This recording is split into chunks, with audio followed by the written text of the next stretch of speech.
4400 étudiants inscrits à l'université de Guyane, 6000 au total sur tout le territoire. Le nombre de jeunes Guyanaises et Guyanais qui poursuivent leurs études ne cesse de grossir année après année. Boom démographique, augmentation du nombre de lycéens à décrocher leur bac et donc fatalement l'université accueille de plus en plus d'étudiants. En seulement 10 ans, ses effectifs ont été multipliés par 2. Actuellement, l'université est répartie sur plusieurs campus dont le principal est implanté à Cayenne et d'ici 2030, Saint-Laurent-du-Maroni sera donc doté d'un vrai campus afin de développer la formation dans l'ouest guyanais. L'annonce a été faite la semaine dernière. Pour en parler, Laurent Linguet est notre invité ce matin. Bonjour. Bonjour. Et merci d'avoir accepté notre invitation. Laurent Linguet, vous êtes le nouveau président de l'université de Guyane depuis quelques mois puisque vous avez succédé à Antoine Primrose en début d'année. Et donc ce matin, on va parler de ce projet, ce campus à Saint-Laurent qui a été annoncé il y a quelques jours suite à une grande réunion, une grande rencontre avec beaucoup de monde, rencontre entre vous-même évidemment, le recteur, des élus, universitaires, enfin tout le monde était à Saint-Laurent.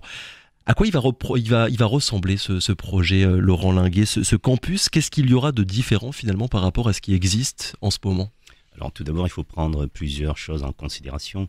Il faut savoir que l'Ouest guyanais a des particularités géographiques, économiques, culturelles qui nécessitent une réponse adaptée de l'offre de formation universitaire dans cette région.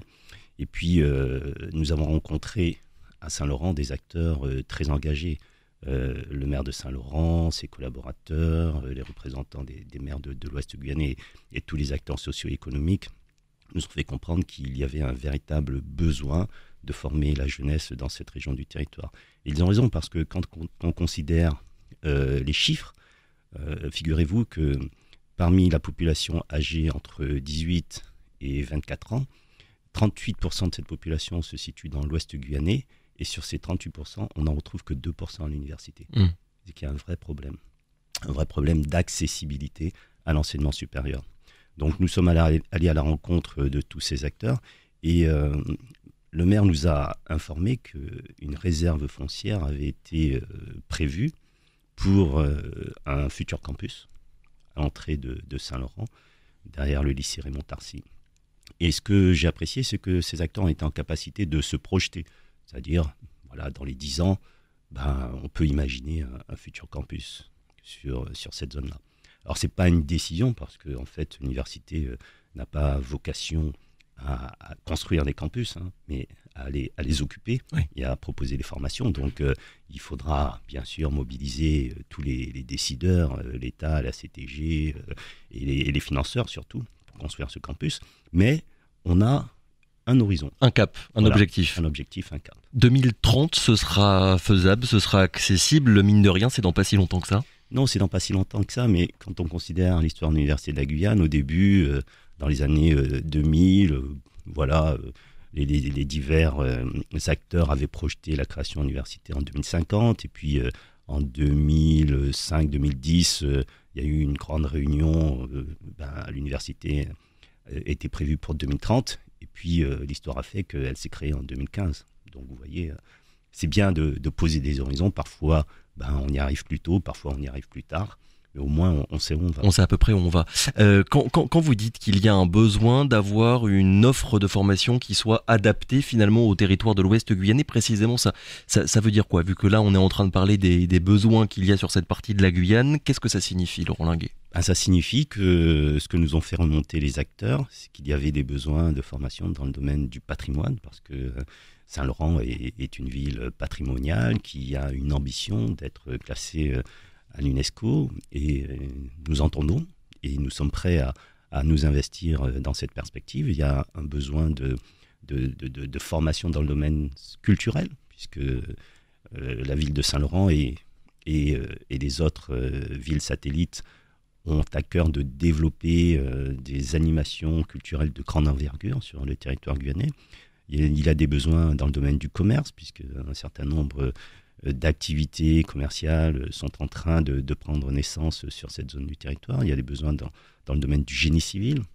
Donc c'est tout cela que nous avons entendu, sur lesquels nous nous sommes accordés, et pour lesquels nous prévoyons donc de mettre progressivement en place des formations universitaires, en commençant par mettre ce qu'on appelle un chapeau BTS, puisqu'il y a un certain nombre de BTS dans l'Ouest guyanais, Et on va proposer, dans un premier temps, de développer ce qu'on appelle des licences professionnelles. Ce sont des formations à Bac+3 qui permettront aux étudiants en sortie de BTS d'acquérir un niveau Bac+3 qui est maintenant reconnu dans le monde socio-économique et qui va leur permettre d'accéder à de meilleures conditions de rémunération pour leur métier. Donc l'idée, c'est vraiment qu'il y ait des débouchés professionnels, qu'il y ait un lien entre, d'un côté, la formation et de l'autre, l'emploi que les étudiants pourront occuper à la fin de leurs études. C'est indispensable. Oui. C'est indispensable. La plupart des entreprises qui étaient présentes, le MEDEF, la FRBTP et d'autres acteurs, nous ont fait part de leurs besoins constants de recrutement de compétences et des compétences d'encadrement notamment. Et ces compétences, elles sont pratiquement impossibles à recruter à l'heure actuelle sur l'Est guyanais. Donc ce sont des personnels qui viennent de Cayenne ou d'autres régions de la Guyane qui sont amenés sur les territoires de l'Ouest, mais qui n'ont pas vocation à y rester. Ouais, voire même de l'extérieur de la Guyane. On connaît bien évidemment le phénomène. Dans les formations proposées, Laurent Linguet, est-ce qu'il y en aura certaines qui ne seront proposées que à Saint-Laurent-du-Maroni, avec évidemment des étudiants du reste de la Guyane, de l'intérieur des communes, enfin pas que de l'Ouest et pas que de Saint-Laurent, qui pourront aller à Saint-Laurent pour suivre les formations qui seront dispensées. C'est aussi l'idée de donner une coloration à ce campus universitaire. Alors je précise que sur ce campus, il n'y aura pas forcément que l'université, puisqu'il y a d'autres formations de l'IRDTS par exemple, ou des formations dans le domaine de la santé, telles que des formations d'infirmières qui pourront aussi s'installer sur ce campus avec d'autres partenaires. Mais oui, il faut donner une coloration à cette ville qui est une ville frontière avec le Suriname. Donc on peut imaginer de la formation autour du montage de projets internationaux, des formations autour du développement des relations internationales entre le Suriname, le Guyana et la Guyane. Oui, dans cette région de la Guyane, il y aura certainement des formations qui n'existeront que là. Donc BTS, licence pro, et après pour les licences master, ça viendra dans un second temps, c'est bien ça ? Oui, progressivement, sachant qu'on a bien compris que la question patrimoniale, donc de la formation dans le domaine du patrimoine, était un vecteur susceptible de développement économique très fort, et qu'à ce niveau-là, il n'est pas exclu que le premier master soit un master du domaine du patrimoine, voire même des thèses de doctorat sur le sujet. Pour qu'on comprenne bien la situation actuelle, en ce moment, à Saint-Laurent-du-Maroni, il n'y a qu'une antenne, c'est bien ça, de l'Université de Guyane qui va se transformer en campus ? Oui, alors pour l'instant, c'est vrai que c'est de la formation qui est un peu délocalisée. Nous avons quelques formations dans le lycée Berthéam Juminaire, ce sont essentiellement de la formation continue. Nous avons des masters de l'INSPE, l'Institut national de préparation au concours de l'éducation, qui se trouve dans une autre zone de la ville. Donc voilà, c'est un peu éparpillé. Si on déploie de la formation supplémentaire sous forme de licence professionnelle, il va falloir trouver des locaux où installer les étudiants. Donc oui, c'est pas le meilleur schéma, mais pour l'instant on fait avec ce qu'on a, on occupe l'espace qui est disponible. Ça faisait quand même déjà quelques années qu'on entendait que le campus du coup de Saint-Laurent-du-Maroni était voué à se développer, à s'agrandir quasiment depuis la naissance de l'Université de Guyane. Ce besoin-là, il a été ciblé. Vous, personnellement, vous y réfléchissez depuis déjà longtemps à ce que l'Université de Guyane ne soit pas finalement que à Cayenne. Oui, bien sûr, c'est une réflexion qui date de plusieurs années. En 2019, nous avons fait appel à un bureau d'études pour essayer de penser ce que pourrait être le développement universitaire dans l'Ouest guyanais. Il y a eu plusieurs rencontres entre le maire de Saint-Laurent et mon prédécesseur. Et je ne fais que reprendre le dossier en essayant d'y apporter notre touche personnelle, puisque toute mon équipe, tous les vice-présidents qui m'accompagnent sont très fortement impliqués sur ce dossier. Et notre souhait, c'est qu'il aboutisse assez rapidement. Alors, vous nous avez parlé des besoins des professionnels dans l'Ouest guyanais, mais le constat plus général, on va dire, c'est quoi ? La volonté d'aller vous implanter à Saint-Laurent-du-Maroni, elle vient d'où ? Je suis tombé sur des chiffres. Il date de 2018, donc peut-être qu'il y a eu certaines évolutions, on va dire, depuis, mais ces chiffres expliquaient que sur l'ensemble des étudiants de l'Université de Guyane, 64%, donc 2 tiers à peu près, étaient originaires de la CACL, 11% de Kourou et 13% de Saint-Laurent, alors qu'on le sait bien, la démographie à Saint-Laurent, elle est quand même incroyablement élevée. Le nombre de jeunes dans l'Ouest, il ne fait que grimper depuis ces dernières années. Ça veut dire quoi ? Et j'en reviens à ma question sur la volonté de l'université. Il faut aller à Saint-Laurent tout simplement pour qu'il y ait plus de Saint-Laurent qui puissent poursuivre leurs études, Laurent Linguet. Vous savez, quand on a créé cette université, on s'était toujours dit que ça devait être l'université de la Guyane et pas l'université de Cayenne. Oui. Voilà. Donc c'est une position qu'il faut respecter. Deuxième chose, vous savez que pour des jeunes de Saint-Laurent, venir s'installer à Cayenne, c'est compliqué. C'est compliqué parce que le coût des logements est relativement élevé. Les familles n'ont pas forcément les moyens de financer des studios à 600 euros, à 500 euros le mois. Le nombre de chambres universitaires est insuffisant. Nous avons 300 chambres pour 4400 étudiants, comme vous venez de le dire. Donc, ça décourage. Forcément, ça décourage. Et c'est peut-être un peu pour cette raison que quand on observe le devenir des bacheliers en Guyane, on se rend compte que 40% viennent à l'université de Guyane, 30% vont faire des études à l'extérieur de la Guyane, et puis il y a 30% de bacheliers qui disparaissent dans la nature. Et on se demande si ce n'est pas dû aux difficultés financières, économiques, liées à l'installation d'un étudiant autour de la ville de Cayenne. Et du coup, pour nous, il n'est pas envisageable que de perdre des étudiants et de les laisser à la disposition d'autres. D'autres, vous voyez un peu de quoi je veux parler. Et il faut absolument offrir à ces étudiants des possibilités d'études pour les amener à acquérir des compétences et occuper des métiers dignes de ce nom. Donc, si ces étudiants ne viennent pas à nous, nous, université, nous irons à ces étudiants. Et c'est le sens de la démarche. Puis il y a aussi une volonté au sein de l'équipe qui m'entoure de s'intéresser au développement territorial de la Guyane. C'est la raison pour laquelle, après avoir été dans l'ouest guyanais, nous nous sommes arrêtés à Irakubo, nous sommes arrêtés à Sinamari, nous avons rencontré les maires de ces villes, nous avons discuté avec eux de leurs projets de développement et nous avons proposé l'accompagnement de l'université, parce que l'université, c'est pas que de la formation, c'est de la recherche, c'est de l'accompagnement, c'est de l'ingénierie dans le montage de projets de recherche, mais de projets de développement aussi du territoire. Et très concrètement, ça veut dire quoi? Université de Guyane, à Irakubo, à Sinamari, de quelle manière finalement vous pourriez être présent davantage, Laurent Linguet? Sinamari, par exemple, porte de nombreux projets donc d'installation d'un data center, d'une usine à biomasse, d'une usine de récupération des bois usés du lac. Pour faire fonctionner toutes ces usines, il y aura besoin de compétences. Donc il faut que l'on aille à la rencontre, avec le soutien du maire, à la rencontre de ces entreprises, et qu'on étudie avec eux les formations qu'il va falloir mettre en place pour permettre à de jeunes Guyanais d'occuper les emplois qui seront nécessaires. Sur Irakubo, par exemple, on a bien compris que c'était une commune agricole qui avait un patrimoine. Le patrimoine, c'est le manioc, c'est le couac. Voilà, c'est une ville qui est réputée pour cette production. Et du coup, on se demandait pourquoi est-ce que l'université ne pourrait pas lancer des recherches, des études, des projets autour de l'utilisation du couac par les différentes communautés, puisqu'il y a des communautés amérindiennes, créoles et autres autour d'Irakubo, et contribuer avec la commune à faire que qu'Irakubo devienne l'emblème, le centre touristique autour du manioc, du couac.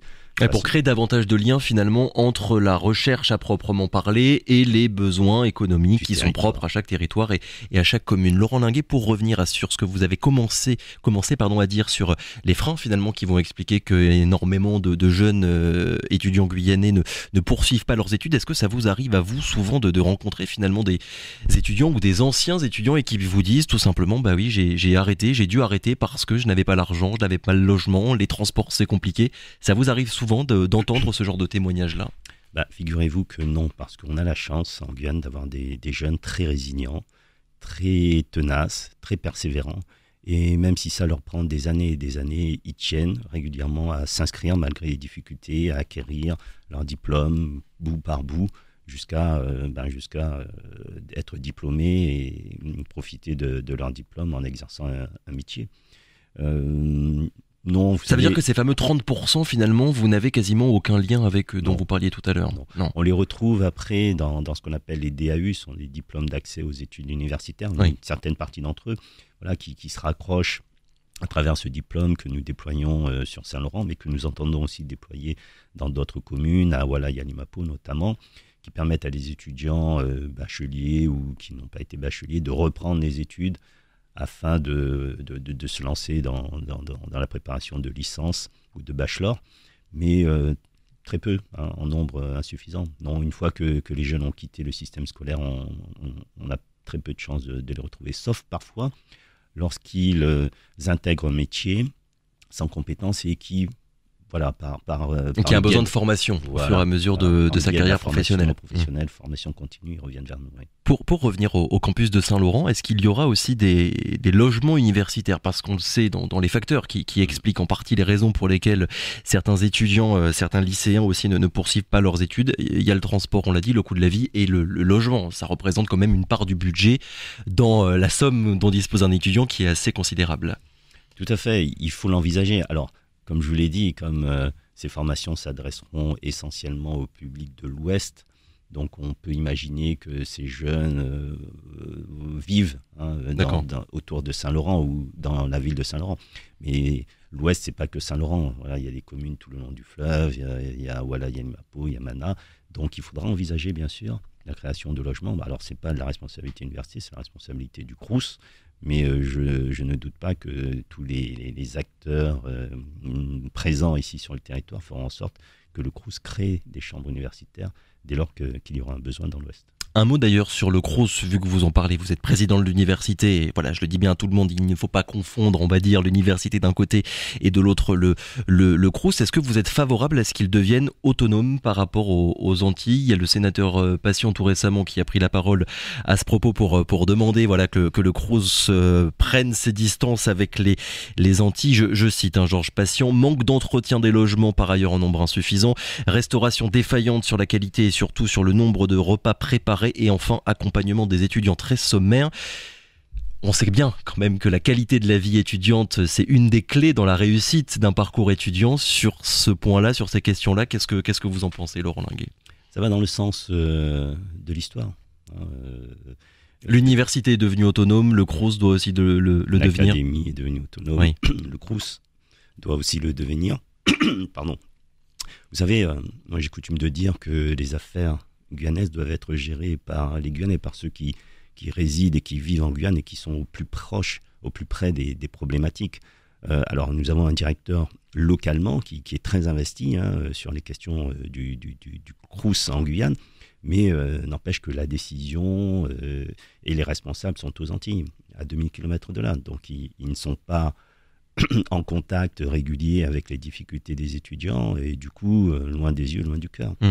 Donc oui, il faut rapprocher le centre de décision de la réalité du Crous de Guyane et je suis tout à fait pour la création de ce Crous autonome. Ce campus de Saint-Laurent, il pourra accueillir combien d'élèves, combien d'étudiants plutôt que des élèves? C'est un peu prématuré. L'idéal, bien sûr, c'est que tous les étudiants qui souhaitent faire des études dans l'Ouest guyanais puissent être accueillis. Donc, et on sait qu'il y a du monde. Oui, on sait qu'il y a du monde. Alors, il pourront aller ailleurs. Il y en a ceux qui veulent faire Sciences Po pourront partir dans l'Hexagone, poursuivre leurs études. Mais l'ambition de l'université, c'est d'élargir son offre de formation. D'ailleurs, nous avons en projection la création d'une école d'ingénieurs. À la rentrée, nous sommes à 2 doigts d'annoncer l'ouverture d'une seconde année de médecine. Nous avons créé un institut de préparation au concours de l'administration générale, un IPAG. Nous allons ouvrir 2 nouveaux masters, un master en chimie, sciences du vivant, un master en génie civil, avec l'aide et le soutien des chercheurs et des organismes de recherche du territoire. Donc voilà, notre volonté, c'est d'élargir la carte de formation pour que tous les bacheliers de Guyane puissent trouver une filière de formation qui leur convienne. Alors on sent bien qu'il y a d'autres besoins. Il y a des besoins en psychologie, des besoins en STAPS. On y réfléchit sérieusement. Élargir et développer la formation à la fois sur le campus existant, mais aussi sur tout le territoire, avec donc ce campus à Saint-Laurent-du-Maroni. Merci beaucoup, Laurent Linguet, d'avoir été avec nous ce matin. Je le rappelle donc, président de l'Université de Guyane. Merci d'avoir été avec nous. Très bonne journée à vous. Radio Pays.